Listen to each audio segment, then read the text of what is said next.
दोस्तों, इंसानों की जगह पर मशीनों से काम लेने के कई फायदे नजर आते हैं।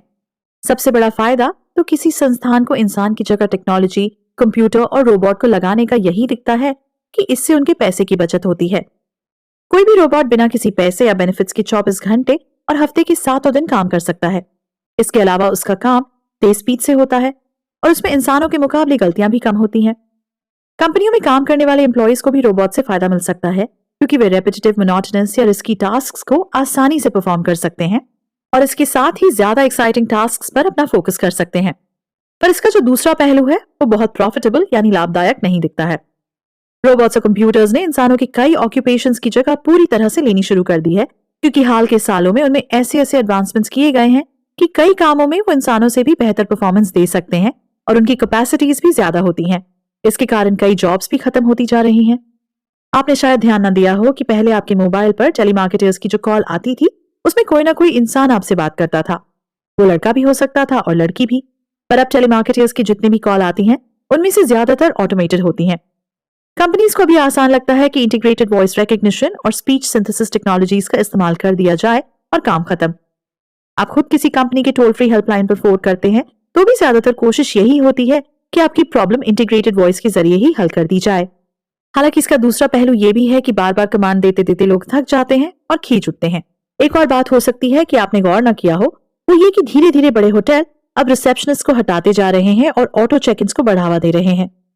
वैसे इंडिया में इसका चलन अभी ज्यादा तेजी से नहीं बढ़ रहा है, पर वो टाइम दूर नहीं है जब एक एक कर छोटे बड़े सभी होटलों में रिसेप्शनिस्ट की जरूरत खत्म हो जाएगी। कुछ होटल्स ने तो रूम सर्विस वर्कर्स को भी रोबोट से रिप्लेस करने के लिए एक्सपेरिमेंट शुरू कर दिया है और रेस्टोरेंट में भी इनका इस्तेमाल किया जा रहा है। तो कई जगह ट्रेन की बोगियों में रखकर खाना सप्लाई किया जाता है। फास्ट फूड आउटलेट्स में आने वाले कस्टमर्स अपना ऑर्डर करने के लिए कम्युनिकेशन डिस्प्लेस या टैबलेट्स का सहारा लेने लगे हैं। इससे यहाँ भी लोगों की जरूरत कम होती जा रही है। एक जॉब अगर आपको याद आ रही हो तो किसी टाइम में बड़े ऑफिसों में स्विच बोर्ड ऑपरेटर हुआ करते थे।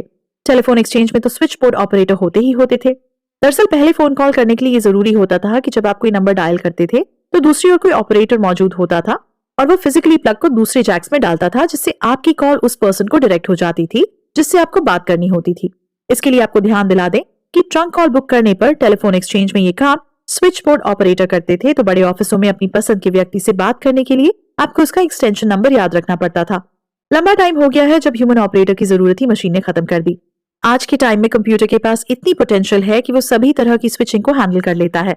इससे साफ पता चलता है कि कंप्यूटर्स और रोबोट्स इंसानों की जगह लेते जा रहे हैं, जिससे एम्प्लॉयमेंट घटता ही जा रहा है।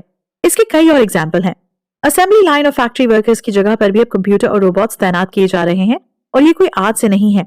लेट 1950 से ही कंप्यूटर कंट्रोल असेंबली और इंडस्ट्रियल रोबोट्स का इस्तेमाल हो रहा है, जो कार्स और दूसरे प्रोडक्ट्स बना सकते हैं।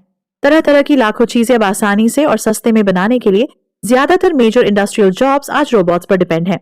हद तो ये है कि कई रोबोट्स जैसे कि रीथिंक रोबोटिक्स, पैक्सटर और सॉयर को कंट्रोल करने के लिए किसी प्रोफेशनल टेक्नीशियन की भी जरूरत नहीं होती है कि वो इन्हें उन कामों के लिए प्रोग्राम करें जो इन्हें असाइन किए गए हैं। इन्हें तो कोई भी प्रोग्राम कर सकता है।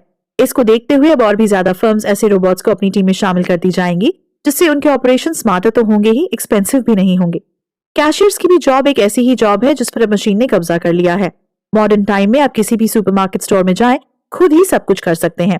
ये अलग बात है कि वहां लगे सभी कंप्यूटर्स में एक अकेले व्यक्ति की नजर रहती है, जबकि पहले उसी जगह पर कई लोगों की जरूरत होती थी।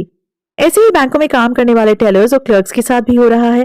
पहले बैंकों में इन पोस्ट पर बड़ी संख्या में लोगों को एम्प्लॉय करने की जरूरत होती थी।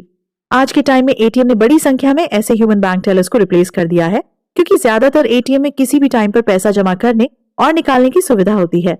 अगर ज्यादातर लोग बिटकॉइन जैसी डिजिटल करेंसीज यूज करने लगे और डिजिटल प्लेटफॉर्म के जरिए ही अपने फाइनेंशियल ट्रांजैक्शंस अपने सेलफोन्स के जरिए करने लगे, तो बैंक्स और दूसरे फाइनेंशियल सिस्टम में लोगों की संख्या में और भी कमी आएगी। ऐसा भी नहीं है कि सिलसिला यहीं खत्म हो गया हो। और भी ऐसी जॉब्स हैं जिन पर आफत आ रही है। इसके कारण धड़ाधड़ बेरोजगारी बढ़ती जा रही है। ऐसी और किन जॉब्स पर मशीनें कब्जा कर रही हैं, इन पर हम आगे चर्चा करेंगे।